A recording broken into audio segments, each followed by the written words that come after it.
Hey everybody, it's Ginger on Wheels here again. This is going to be a video for all the nerds on my channel. I just want to give you an up-close look at the Cobble Wolf King GT scooter. It's got sine wave controllers, and I don't think anyone's done a video of underneath the deck yet. So I'm going to show you exactly what I did to the scooter, or why I needed to open the deck in the first place. But first I got to roll the intro.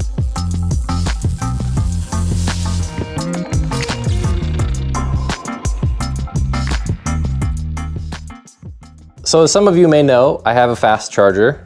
Not that fast charger, but this fast charger. It charges at 5 amps. And I had it plugged into one of my charge ports, and after a while the charge port stopped working. And I think what I've done is blown the fuses that run from the charge port to the battery. I realized there's inline fuses right here. So I'm gonna have to replace those with, I don't know, whatever amps they are. Maybe I'll upgrade them a little bit. I can see that the wire coming off of the charge ports is 20 gauge wire, and that can handle 11 amps. So I think I'll be good to replace whatever these fuses are with a 7.5 amp fuse. Got 2 charge ports, so hopefully there's 2 fuses, which will mean I can charge this thing at 10 amps safely. But aside from that, I just wanted to kind of give you a look of what exactly is underneath this scooter. So we can see motor wires and battery wires coming to and from the controllers, which are up here. And I see these look like 22 gauge wires running to the LEDs along the side of the deck on the bottom here.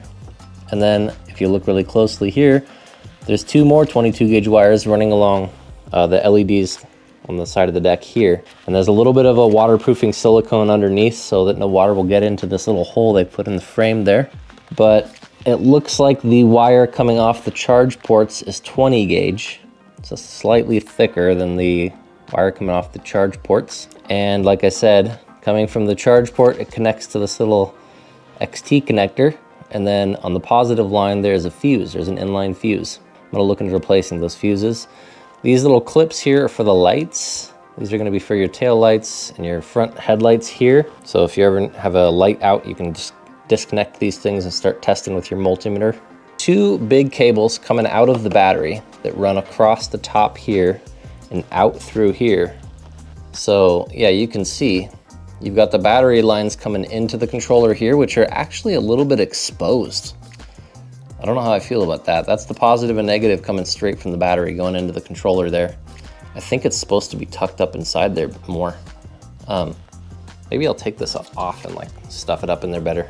Coming out of the battery compartment, we can see the motor wires. This looks like the wires coming in from the, oh, this is just brake lines maybe?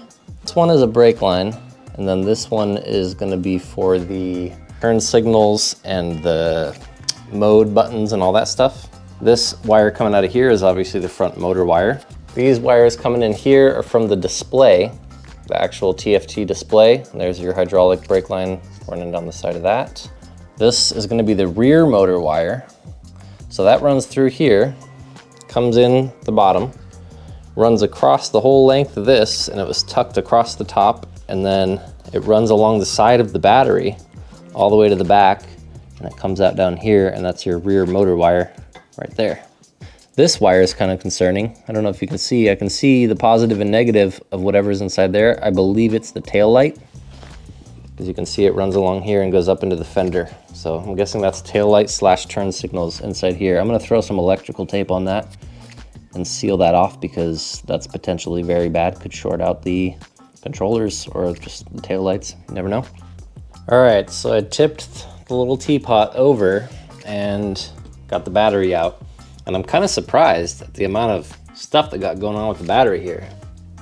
These XT150 connectors, looks like there's one for the front motor connection and one for the rear motor connection.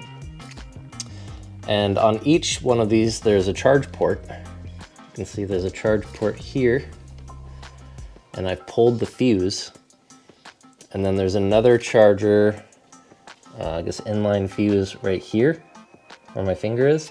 And once you unscrew those 2 pieces, out comes this little fuse. And I was told these fuses are 5 amps from people who don't know what they're talking about apparently, because they're actually 6.3 amp fuses rated up to 250 volts. So the fact that I was charging my scooter at 5 volts and these blew, I mean, I'll replace them, but I'm not convinced that this is the problem. Stay tuned, I guess, because I'm not exactly sure why my scooter won't charge. When I touch the positive and the negative together and complete the circuit, we get numbers on the multimeter. So if I touch the red to this side and the black to this side of the fuse that I pulled out of the charge port, it should be a continuous circuit, and we should see numbers on here if the fuse is working. So we've got black on one end, red on the other end, and I'm not seeing numbers, which means this fuse is blown. But that's just a very low quality Chinese fuse right there. So this is interesting. I wanted to break open the fuse to see if it was a slow blow fuse or if it was a fast acting fuse. And the slow blow fuse has a thin wire with a spring wrapped around it, and a fast acting fuse is just a thin wire between the two ends of the fuse. And the slow acting fuse is so that you can handle momentarily high spikes in voltage or amperage. And the slow acting fuse, and the fast acting fuse will just blow immediately. So this fuse has a thin wire connecting the two ends of the fuse together, and then it was full of like salt or this stuff that I hope isn't toxic because it's on my hand. But it's not like any fuse I've ever seen before. So I think I'm gonna go for a slow blow fuse because I don't know why it would be full of salt if it were a fast acting fuse. So I measured this fuse that came out of the charge port in the Cabo Wolf GT. It's 5 millimeters by 20 millimeters. And I've found some corresponding fuses on Amazon here. You can see they're 250 volt, 8 amp, 5 by 20 millimeters, $8 for a pack of 10. So I'm gonna go ahead and grab these and hopefully up the maximum input of a charge port to 8 amps. So these right here are 5 by 20 millimeter, 8 amp, 250 volt slow blow fuses. And I've got one fuse in each charge port, like I said, so I'm just gonna pop a new fuse in each charge port and then see if the battery will charge. And this is one end of the fuse holder, it's positive coming from the battery, and then this is the other end of the fuse holder that's positive coming from the charge port.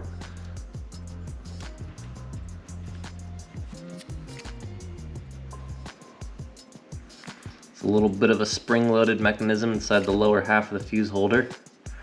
Make sure it stays nice and tight in there. And it's nice and tight. So now I'm going to, let's see, which charge port was that for? That was for the rear charge port. So I'm gonna plug a charger into this charge port and see if it actually works.